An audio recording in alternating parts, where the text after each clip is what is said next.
नेहमीच नाश्त्याला काय करावं त्याचा जर प्रश्न तुम्हाला पडत असेल ना, तर हा व्हिडिओ नक्कीच पहा. हाय हॅलो नमस्ते, स्वाती सांडबोर या यूट्यूब चॅनलवर तुम्हा सगळ्यांचं अगदी मनापासून स्वागत करते. तर इथे पहा, मी अर्धा कप पोहे घेतलेले आहे. आपण जे कांदा पोहे करतो ते पोहे या ठिकाणी मी वापरलेले आहे.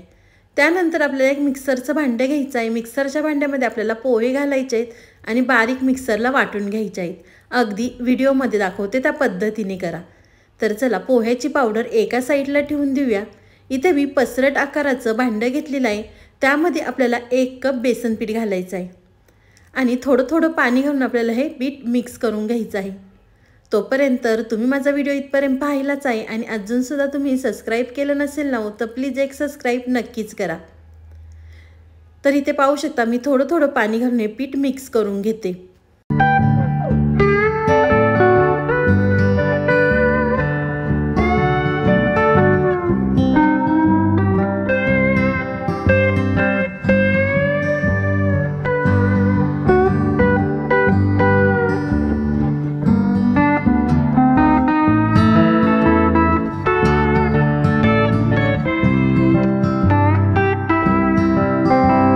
तुम्ही या ठिकाणी पाहू शकता मी खूप जास्त पीठ दाटसरसुद्धा नाही केलेलं.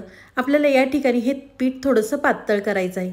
त्यानंतर आपण जी मिक्सरला पोह्याची पावडर तयार करून घेतली होती ती आपल्याला बेसन पिठामध्ये घालून व्यवस्थित मिक्स करून घ्यायची आहे. आज आपण 1 कप बेसन पीठ अर्धा कप पोह्यापासून भन्नाट अशी रेसिपी पाहणार आहोत. तुम्ही नाश्त्यासाठी किंवा मुलांच्या टिफिनसाठी करू शकता. तर इथे पाहू शकता तुम्ही आपण बेसन पिठामध्ये पोहे घातले की हे थोडंसं घट्ट झालेलं आहे, म्हणजे पोहे यामध्ये अगदी व्यवस्थित भिजलेले आहेत. त्यानंतर आपण पोह्याचं एका साईडला ठेवून देऊया. इथे मी एक मोठ्या आकाराचा बटाटा घेतलेला आहे. तुम्ही 1 बटाटा किंवा 2 बटाटेसुद्धा या ठिकाणी वापरू शकता. तर 1 बटाटा घेतल्यानंतर आपल्याला बटाट्याची साल काढून घ्यायची आहे. बटाट्याची साल काढल्यानंतर त्यानंतर आपल्याला बटाटा किसून घ्यायचा आहे. तुम्ही छोट्या किसणीचा किंवा मोठ्या किसणीचा या ठिकाणी वापर करू शकता. इथे मी छोट्या किसणीचा वापर केलेला आहे. तर या ठिकाणी मी सगळा 1 बटाटा किसून घेतलेला आहे. त्यानंतर आपल्याला 2 ते 3 पाण्याने हा बटाटा स्वच्छ धुवून घ्यायचा आहे. तर तुम्ही या ठिकाणी पाहू शकता मी बटाटा स्वच्छ धुवून घेतलेला आहे. त्यामधलं सगळं पाणी काढून घेतलेलं आहे. बटाटा धुतल्यानंतर इथे मी एका साईडला कढई गरम करून घेतलेली आहे. कढईमध्ये आपल्याला गरजेनुसार तेल घालायचं. तोपर्यंत अजूनसुद्धा तुम्ही माझ्या व्हिडिओला लाईक केलं नसेल ना, तर प्लीज एक लाईक नक्कीच करा. साईडचं बेल आयकॉनसुद्धा प्रेस करा, म्हणजे तुम्हाला माझे नवीन नवीन व्हिडिओ पाहायला मिळतील. तेल घातलं, तेल गरम झाले की त्यामध्ये आपल्याला 1 चमचा भरून बडीशेप घालायची आहे. बडीशेप घातल्यानंतर अर्धा चमचा जिरे घालायचे आहेत. यामध्ये आपण बडीशेपचा वापर केलेला आहे, त्यामुळे या पदार्थाला छान अशी चव येते. बडीशेप जिरे घातल्यानंतर आपल्याला अर्धा चमचा ओवा हातावर चोळून घालायचा आहे. त्यानंतर 1 चमचा चिली फ्लेक्स. त्यानंतर आपल्याला 1 चमचा भरून पांढरे तीळ घालायचे आहेत. पांढरे तीळ घातल्यानंतर 1 चमचा आपल्याला मिरची पावडर घालायची आहे. पाव चमचा हळद घालायची. त्यानंतर छोटा 1 चमचा आपल्याला धना पावडर घालायची आहे. हे तेलावरती मसाले छान असे खमंग आपल्याला भाजून घ्यायचे आहेत. मसाले तेलावरती भाजल्यानंतर आपण बेसन पीठ आणि पोहे भिजत ठेवले होते ते आपल्याला त्यावरती घालायचे आहेत आणि व्यवस्थित मिक्स करून घ्यायचं आहे. तुम्ही जर नाश्त्यासाठी हा पदार्थ केला ना, तर आठवड्यातनं 2 ते 3 वेळा नक्कीच करा. घरातले सुद्धा अगदी आवडीने खातील. तर तुम्ही या ठिकाणी पाहू शकता मी सगळं व्यवस्थित मिक्स करून घेतलेलं आहे.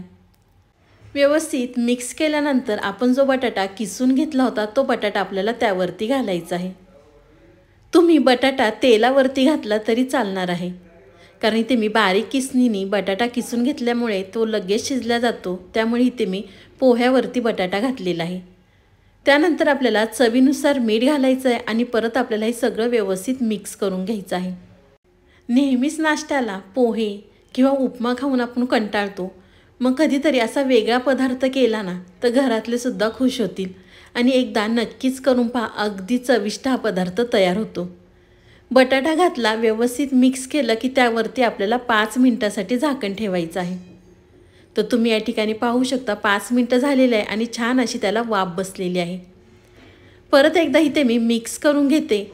तुम्ही यामध्ये आपण जो बटाटा किसून घातलेला आहे, तुम्ही या ठिकाणी भोपळा किंवा गाजर कोणतीही भाजी या ठिकाणी तुम्ही वापरू शकता. तर झाकण काढलं. इथे मी परत एकदा मिक्स करून घेतलेलं आहे. तुम्ही ताट किंवा इथे मी चॉपिंग बोर्डचा वापर केलेला आहे. त्यावरती आपल्याला थोडंसं तेल लावायचं आहे आणि आपल्याला ते मिश्रण त्या चॉपिंग बोर्डवरती घालायचं आहे आणि छान असं आपल्याला हे एकसारखं थापून घ्यायचं आहे.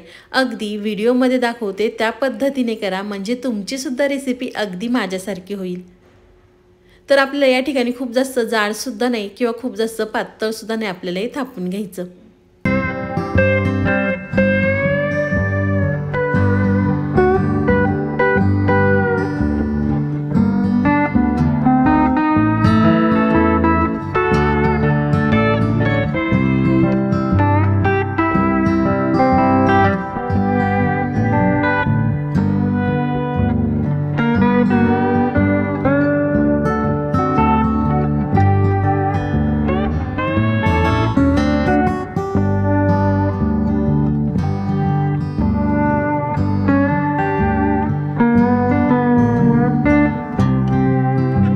इथे मी एकसारखं थापून घेतलेलं आहे. त्यावरती आपल्याला कोथिंबीर घालायची आहे. कोथिंबीर घातल्यानंतर तुम्हाला आवडतील त्या आकारामध्ये तुम्ही ह्याच्या वड्या तयार करून घेऊ शकता.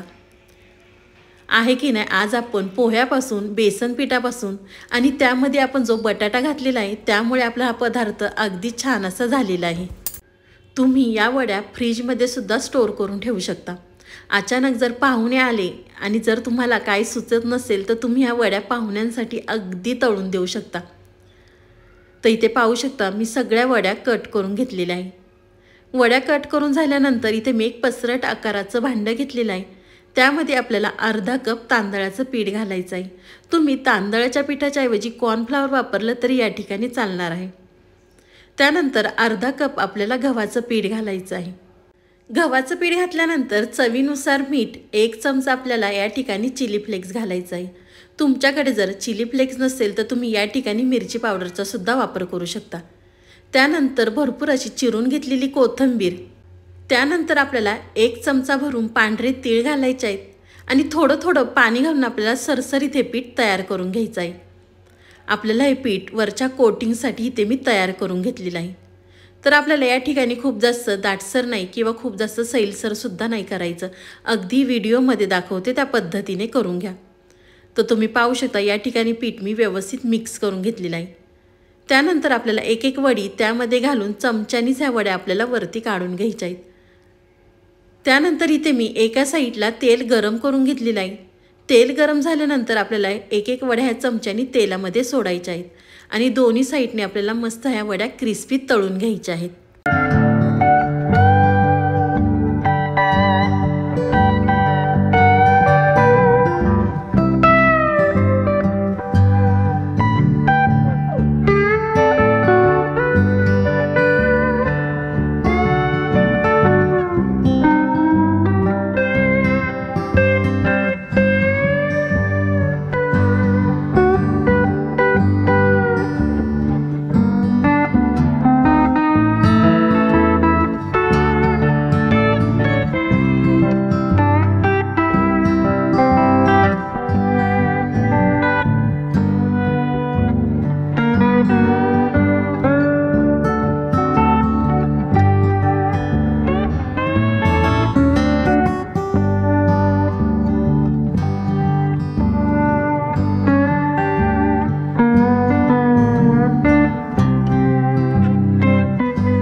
इथे मी सगळ्या वड्या तळून घेतलेल्या आहे. तुम्ही टोमॅटो केचप संग किंवा मेयोनीज संग खाऊ शकता किंवा कोणत्याही हिरव्या चटणी संग ह्या वड्या खरंच खूप सुंदर लागतात. तुम्हालाही माझी आजची रेसिपी कशी वाटली ती मला नक्कीच कमेंट करून सांगा. व्हिडिओ आवडला तर व्हिडिओला लाईक, कमेंट, सबस्क्राईब करायला विसरू नका. मी आशा करते की तुम्हाला माझा व्हिडिओ खूपच मनापासून आवडला असेल. आवडला असेल ना तर तुमच्या नातेवाईकांमध्ये, मित्रमैत्रिणींमध्ये शेअर करायला विसरू नका. तर चला पुन्हा भेटूया असाच एक छानसा व्हिडिओ घेऊन. तोपर्यंत बाय.